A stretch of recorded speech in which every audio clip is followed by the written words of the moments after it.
ये जो आपदा आई है इस पर बीजेपी के सांसद हैं अजय भट्ट, उनका बेतुका बयान सामने आया है। कह रहे विकास जब चलता है तो थोड़ी बहुत परेशानी तो होती है। ये अजय भट्ट कह रहे हैं प्रकृति की मार को रोकने का हमारे पास कोई साधन नहीं है।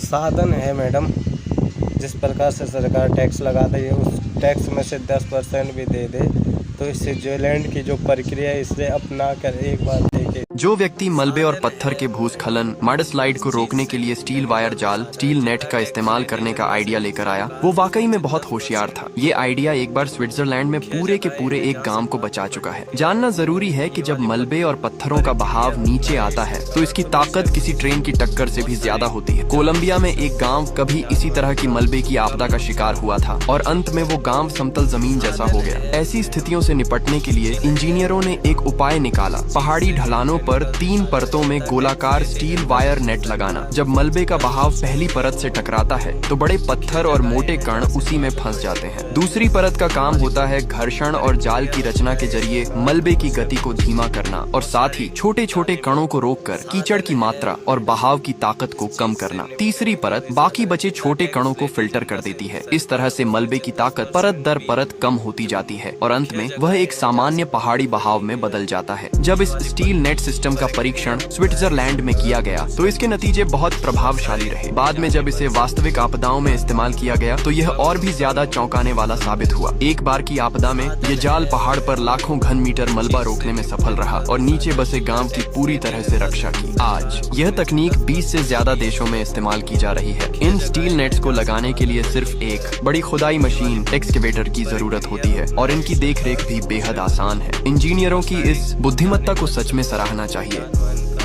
कम नुकसान हो सकता है तो बहुत सारी भूस्खलन वाली जगह से बहुत सारे लोगों को जान माल की हानि को कम किया जा सकता है।